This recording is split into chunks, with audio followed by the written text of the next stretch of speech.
How could 2,000 humble villagers, peasants, scholars, and volunteer fighters face the fury of 15,000 armored Ming cavalry and soldiers?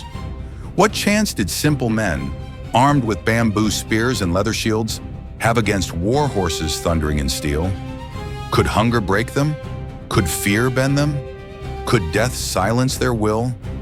No, because they fought not for glory, not for gold, not even for life itself, but for freedom.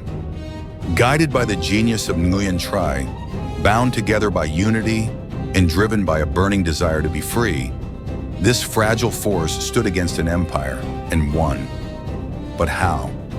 How did the powerless overcome the powerful? The answer lies in the valley of Chilang. The year was 1427. For 2 long, merciless decades, the land of Dai Viet had groaned under the weight of Ming occupation. What was declared as restoring order had become a reign of terror. Heavy taxes stripped farmers of their harvest. Labor conscriptions dragged sons from their families to die in foreign wars. Temples and shrines were reduced to ashes. Books were burned to silence history. Villages were torn apart. Women wailed for their husbands and children cried from hunger. The Ming were not merely rulers, they were erasers. They sought to wipe out a nation's soul, to turn Dai Viet into nothing more than a forgotten province of their empire. Yet the fire of a people cannot be extinguished. In the rugged mountains of Than Hoa, a spark was born. Le Loi, once a nobleman, became the heart of resistance. With a band of followers, peasants, scholars, and warriors, he vowed not to bow. His cause was not expansion or conquest, it was survival. His dream, that his children and the children of his people might live free on the soil of their ancestors. For 10 years, the Lam Sun uprising endured. They struck like shadows from the forests, vanished into rivers, and re-emerged stronger. They starved, they bled, they buried their dead, yet they fought on. Each victory came at great cost, yet each loss hardened their resolve. By 1427, the rebellion was no longer a whisper in the mountains. It was a storm rising across the land. And then came the boldest act, the siege of Xuong Giang, a mighty Ming fortress in the north. If Xuong Giang fell, the Ming stronghold in Dai Viet would collapse. Le Loi knew it. Nguyen Trai, his brilliant strategist, knew it. And in Beijing, the emperor of the Ming knew it too. To the Ming, losing Dai Viet was unacceptable. To them, this was rebellion that had to be crushed at any cost. And so the emperor sent not one, but 2 great armies. The first, commanded by Lu Sheng, known in Vietnamese history as Lu Thang, numbered more than 100,000 soldiers, cavalry wrapped in steel armor, horses armored head to flank, crossbowmen trained with deadly precision, and infantry drilled in countless campaigns across China. Their banners filled the horizon, black and red, like thunderclouds before a storm. The second, under Mu Sheng, brought another 50,000 men, forming a tidal wave of imperial might. In total, more than 150,000 Ming soldiers marched south. It was a force meant not only to break the rebels, but to drown them utterly, to erase even the idea of resistance. And against this avalanche stood Le Loi, with barely 20,000 men. Farmers turned into soldiers, wielding spears hammered in village forges, bows strung by hand, swords beaten from farm tools. Their armor was light, often nothing more than cloth, bamboo, or leather. Many had no armor at all, only courage. Shields were wooden, fragile before the clash of iron. They had no endless treasury, no supply of steel, no legions of horsemen. On parchment, they were already defeated. The difference was overwhelming. One side, a colossal empire, rich, disciplined, armed with the finest weapons of its age. The other, a small nation, poor in numbers, fragile in arms, but unbreakable in spirit. This was no balanced war. This was the clash of giant and ant, of flood and stone, of empire and freedom. The Ming marched with arrogance, confident that sheer numbers would crush all. But Le Loi marched with a truth greater than numbers, a people's will to live free. Thus the stage was set. A storm of steel and fire was descending upon Dai Viet. The valley of Chi Lang waited, silent, its mountains and rivers prepared to witness destiny. Laloy understood the impossible odds. 20,000 against 150,000. Bamboo shields against steel armor.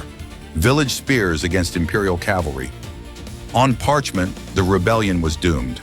But Laloy was not fighting on parchment. He was fighting on his land, on the rivers, forests, and valleys of Dai Viet. And he had beside him a mind as sharp as any sword, Nguyen Trai. Scholar, strategist, and statesman, Nguyen Trai believed that wars were not won by numbers alone, but by wisdom, by timing, by the will of the people. Together, they formed a plan that was nothing short of audacious. The key was Xuong Giang. By laying siege to this fortress, they forced the Ming to act. The enemy could not allow Xuong Giang to fall. They would march south in haste, burdened by arrogance, desperate to break the siege quickly. That haste would be their undoing.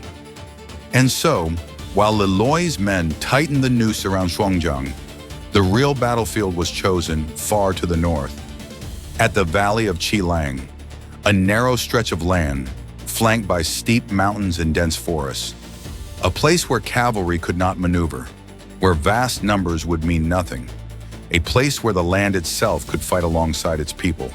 Nguyen Trai understood the psychology of his foe. The Ming believed themselves invincible. With more than 100,000 men, Liu Sheng would march recklessly, eager for glory, certain that the rebels would scatter before him. But the more he advanced, the deeper he would walk into the jaws of the trap. Lam Sun's soldiers prepared in silence. Ambushes were dug into the slopes. Archers melted into the trees. Pits were covered. Spears were sharpened. The people themselves became part of the army, guiding, feeding, carrying, hiding. Every village, every path, every stream became a weapon. To the outside eye, the Ming were unstoppable. But to Laloy, every step the enemy took was another thread tightening around their neck. The trap was set. The bait was Xuong Giang. The blade would fall at Chi Lang, and soon the armies would collide. The valley of Chi Lang lay silent. Mist clung to the mountains, the grass wet with morning dew. Then, like thunder rolling down from the north, the Ming vanguard appeared. Tens of thousands of armored soldiers poured into the valley. Horses pounded the earth, banners whipped in the wind, drums thundered with the promise of destruction. At their head rode Liu Sheng, arrogant, confident, certain that the rebels would break before the might of the empire. But the silence of the valley was not fear, it was anticipation. It was the stillness before the strike. As the Ming advanced deeper, the trap snapped shut. From the ridges, horns blared, arrows darkened the sky. Hidden trenches swallowed horses whole. Vietnamese warriors clad in leather and cloth surged from the trees with spears and blades flashing. Their cries echoed like thunder. The clash was brutal, chaotic, unstoppable. Ming cavalry, the pride of the empire, charged forward, only to find the ground treacherous, their formation broken, their speed useless in the narrow pass. Horses screamed as they stumbled into pits. Men toppled beneath crushing hooves. The Ming fought with cruelty. They hacked at villagers who resisted, set fire to huts, and cut down anyone in their path. But for every act of terror, the Lam Sun answered with courage. Vietnamese soldiers clung to their enemy, striking at close range, pulling riders from saddles, dragging armored men into the mud where their heavy armor became their coffin. Tran Nguyen Hun and Lê Sat directed the fury with cold precision. One wave struck, then vanished into the forest. Another appeared at the flank, raining arrows before retreating into shadows. The Ming army, vast and disciplined on open plains, now found itself blinded, bleeding, and bewildered. Every tree hid an enemy. Every rock concealed death. Liu Sheng raged. He ordered charge after charge, but the valley betrayed him. His numbers, his armor, his cavalry, all useless. The more he pressed forward, the more men he lost. And then, in the chaos, it happened. A surge of Lam Sun fighters broke through the Ming guard. Spears thrust, swords flashed, and Liu Sheng himself was struck down. The mighty general, the emperor's chosen hammer, collapsed in the mud of Qilang. The valley roared with triumph, but the battle was far from over.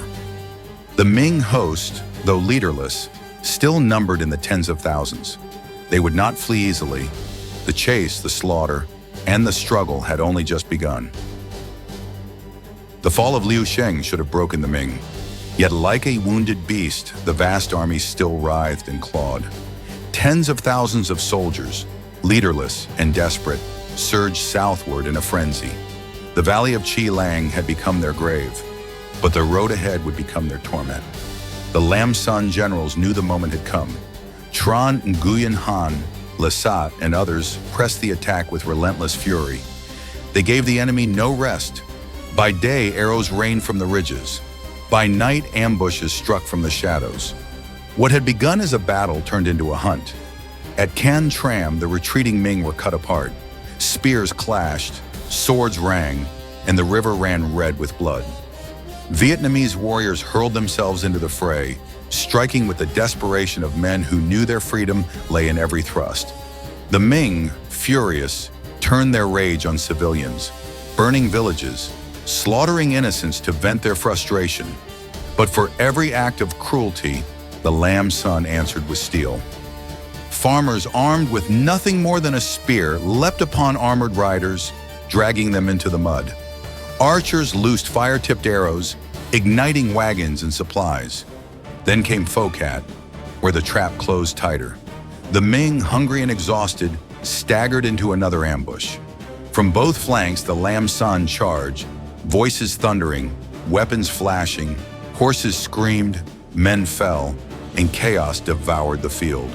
Entire regiments dissolved beneath the onslaught. The Ming army had been a flood, a torrent of iron and fire.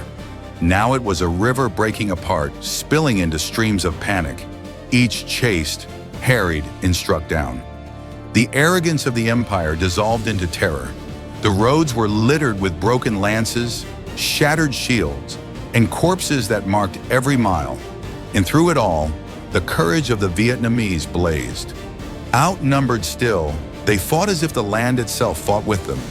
They struck, vanished, and struck again, turning mountains and rivers into allies. For every 10 Ming soldiers, one Vietnamese warrior stood, and yet it was the 10 who fell. What began at Qilang had become a rolling storm, chasing the enemy ever southward. Soon all roads would lead to Xuong Giang, where the final reckoning awaited. While the shattered remnants of Liu Sheng's army bled across the countryside, the fortress of Xuong Giang stood alone. Within its walls, thousands of Ming soldiers waited anxiously for relief. Their food dwindled. Disease crept through their ranks. Each sunrise brought hope of salvation. Each sunset brought despair. But no salvation came. The armies sent to rescue them had been annihilated, first at Qilang, then in the relentless pursuit southward. Now the fortress was surrounded, its lifeline severed. Laloy and Nguyen Trai tightened the siege with iron discipline. Towers were built, trenches cut deep. Archers harassed the walls day and night. Flaming arrows arced through the sky, crashing into rooftops, setting the night ablaze. The thunder of drums rolled across the fields as Lam Sun warriors pressed closer. Inside, the Ming grew desperate. They unleashed volleys of arrows, poured boiling oil, hurled stones from the ramparts.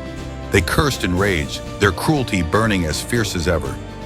Civilians trapped within the walls suffered most, starved between two merciless masters. But the Lam Sun would not yield. Their courage was carved from suffering, their resolve unshakable. Then at dawn, the order was given. The final assault began. The air filled with smoke and fire. Siege ladders slammed against the walls. Vietnamese warriors climbed, defying arrows that tore through flesh. Some fell, pierced and broken, yet others rose to take their place. Battering rams pounded at the gates, each strike echoing like the heartbeat of destiny. With a thunderous crash, the gates gave way. Lam San soldiers surged inside, clashing with Ming defenders in narrow streets. Steel rang against steel, shouts, screams, and the clash of blades turned Xuong Giang into a cauldron of death. The Ming fought with savage fury, slashing, stabbing, clawing to the last. But the tide was unstoppable. By sunset, the banners of Dai Viet flew from the walls. The fortress was taken. The Ming garrison lay in ruins. Xuong Giang had fallen, and with it, the last hope of the empire in Dai Viet. The road to freedom was open, but one final act remained. The empire itself had to concede defeat. With Xuong Giang in flames and Lu Xing dead at Qilang, the Ming war machine collapsed. The second column, under Mu Sheng, still lingered near the border. But when news reached him, news of annihilation, of generals slain, of armies shattered, his courage dissolved. He fled back across the frontier, his men harried and broken, leaving behind the dream of conquest. The once mighty invasion of 150,000 had ended in ruin. Barely a fraction limped home. The rest lay in rivers, on roadsides, and beneath the soil of Dai Viet. Their banners, once proud and terrible, were trampled into mud. In December of 1427, the Ming court had no choice. They sent envoys to Loloa. The message was bitter. They would withdraw. After 20 years of occupation, of blood, of fire, the empire bent its knee. And so, the war ended. The invaders marched north, their columns thin, their pride shattered. Behind them, the people of Dai Viet raised their heads for the first time in a generation. The chains were broken. The land was free. In the spring of 1428, Loloi was crowned emperor, founding the later Le dynasty. By his side, Nguyen Trai, the scholar whose words and wisdom had guided the war, carved the victory into history with the immortal proclamation: to bring peace to the people, to wash away humiliation, and to prove that heaven's will belongs to those who fight for justice. The Battle of Qilang, Xuong Giang was more than a victory. It was the triumph of the weak over the strong, the few over the many, the oppressed over the oppressor. It was proof that no empire, however vast, can extinguish a people's will to be free. And so, from the valley of Qilang to the walls of Xuong Giang, the earth itself remembers. The mountains whisper the story. The rivers carry its echo. The story of a small nation that defied an empire. The story of courage, sacrifice, and destiny. The story of freedom won with blood. This was the end of the Ming War. This was the dawn of a nation's greatness.